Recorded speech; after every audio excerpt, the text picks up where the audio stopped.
নমস্কাৰ, মই হেমন্ত গগৈ অন্য এটা ভিডিঅ'লৈ আপোনালোকক স্বাগতম জনাইছোঁ। এয়া দেখুৱাইছোঁ আপোনালোকক এইজোপা আম। যোৱা বছৰ মই আম লগাইছিলোঁ, এইজোপা হাইব্ৰিড আম, ইয়াৰ নাম আম্ৰপালি। ফুল ফুলিছিলে আৰু অহা বছৰকো ফুল ফুলিব ইয়াত। প্ৰথম বছৰে ফুল ফুলে ইয়াত, কিন্তু আম মই নল'লোঁ। তাৰপিছতে মই ফুল ভাঙি দিয়া বছৰ ইয়াত আপোনাৰ পোখা মাৰিলে 4টা। দেখিছোঁ এইখিনিতে মই কাটিং কৰিবলৈ লৈছোঁ। আম এতিয়া কেনেকৈ কাটিং কৰিম আপোনালোকক দেখাইছোঁ। আৰু এই গছজোপা দেখিছে মাটিৰ পৰা প্ৰায় প্ৰায় 4 ফুটমান হৈ গ'ল। সাধাৰণতে এই আমজোপা 5 ফুট 5 ইঞ্চি হ'ল। সাধাৰণতে আমজোপা মানে 3 ফুট 3.5 ফুটতে কাটিংটো কৰিব লাগে গ্ৰাফটিঙৰ পৰা। কিন্তু মানে এই মই প্ৰথম কিনি আনোতেই আপোনাৰ এই 3 ফুটমান আছিলে, গম পাইছেনে? সেই গতিকে এতিয়া উপায় নাপায় আৰু ডাঙৰ হ'লেও কৰিবই লাগিব, যিহেতু মানে সময় হৈছে ইয়াত। ইয়াৰ আগতে মই ফুলখিনি ভাঙি দিয়াৰ লগে লগে 4টা ব্ৰাঞ্চিং আহিলে দেখিছে আপোনালোকে। এটা ওচৰলৈ আহিবা। ফুলখিনি ভাঙি দিয়াৰ লগে ইয়াতে ফুল ওলাইছিলে, ফুল ভাঙি দিয়াৰ লগে লগে এটা ব্ৰাঞ্চিং, এই দুটা, 3টা, এই 4টা। কিন্তু মই এতিয়া বৰ্তমান ইয়াত 3টা ৰাখিম। আৰু সেই 3টাকো মই কাটিং কৰিম।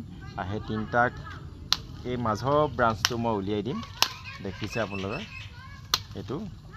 আৰু এইটো কাৰণে কৰিবলগীয়া হয়, মানে গছজোপা দেখিবলৈ ভাল হয়, গম পাইছেনে?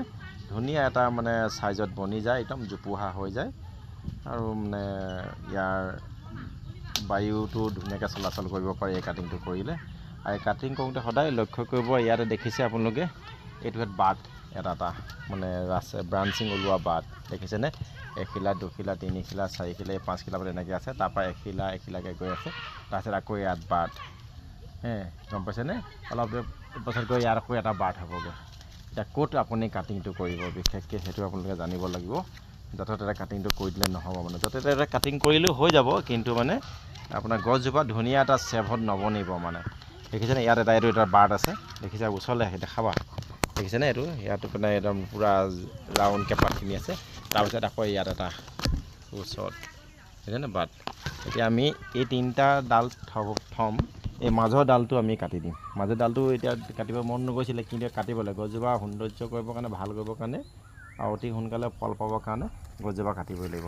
আৰু কাটিম কিমান দূৰত দেখিছে আপুনি? এইডোখৰৰ পৰা প্ৰায় 1-1.5 ইঞ্চিমান ওপৰত কাটিম। আৰু এখন চোকা প্লেট আৰু বিশুদ্ধ প্লেট, বিষমুক্ত প্লেট এখন লৈ ল'ব লাগিব। আৰু কাটিলে আপুনি 45 ডিগ্ৰী কাটিব লাগিব, 90 ডিগ্ৰী কাটিলে নহ'ব। যিহেতু মানে ইয়াৰ বৰষুণৰ পানী লাগিলে পানীটোৰ পৰা পটককৈ পিছলি যাব লাগিব, দেখিছে? চোকা প্লেট, সেইকাৰণে মই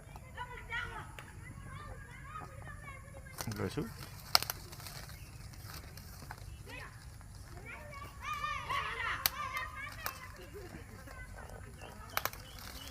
দেখিছে? এইটো ব্ৰাঞ্চ অকণ দূৰৰ পৰা দেখুৱাই দিয়া। এইটো ব্ৰাঞ্চ দেখিছে? এইটো ইয়াত আপোনাৰ 2টা বাট আছিলে, এইটো এটা দেখিলে? আপোনাক দেখালে এইটো কাটি পেলাইছোঁ। এতিয়া ইয়াত মই ফাঙি চাইড লগাব লাগে হিচাপমতে। ফাঙি চাইড লগাই মই চূণ লগাই দিম। চূণ লগালেও ফাঙি চাইডে কাম কৰিব। তাৰপিছতে আপোনালোকে দেখিছে এতিয়া এই 2টা বাট, এই 2টা বাট, এই 2টা বাট, এই 2টা বাট, ইয়াত এইটো এটা আৰু ইয়াত এটা। এতিয়া ক'ত কাটিং কৰিম সেইটো আপোনালোকে চাব, দেখিছে? এইটো 2nd বাটটো এৰি পেলাই মই আপোনাৰ ইয়াত কৰিম। 2nd বাটতে কৰিব পাৰি, 2nd বাটতো কৰিব পাৰি। 2nd বাটতে কৰি দিছোঁ, আপোনালোকে চাই থাকিব।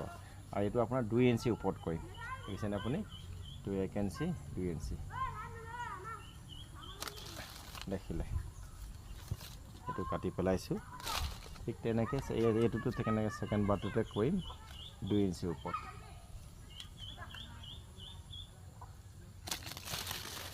দেখিছে? ঠিক তেনেকৈ এইটো তেনেকৈ কৰিম।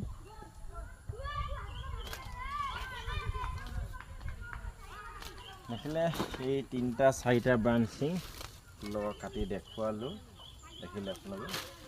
এইটোৰ পৰা আকৌ আপোনাৰ এই বাটটোৰ পৰা আকৌ ব্ৰাঞ্চিং মাৰিব, ইয়াৰ পৰা মাৰিব, ইয়াৰ পৰা মাৰিব, ইয়াৰ পৰা মাৰিব। এইটো একচুৱেলি এই পাতটো কাটি পেলাব লাগে, এইটো কাটি পেলাব লাগে, নহ'লে আকৌ ইয়াৰ পৰা ব্ৰাঞ্চিং ওলাই যাব। তেনেকুৱা দেখিলে, এইটোৱে অলৰেডি হৈ গৈছে প্ৰুনিং।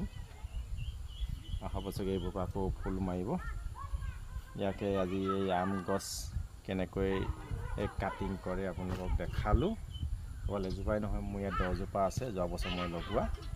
সেইখিনি গোটেইখিনি মই কাটি কৰিম, কিন্তু আপোনালোকক ভিডিঅ'টো দেখাবৰ কাৰণে মই এজোপাতে কাটিং কৰি দেখালোঁ। আৰু এই যদি আপোনালোকে যদি ভিডিঅ'টো চাই যদি কিবা এটা যদি শিকিবলৈ পাৰিছে, ভাল পাইছে, লাইক এটা কৰিব দিম আপোনালোকক। নমস্কাৰ।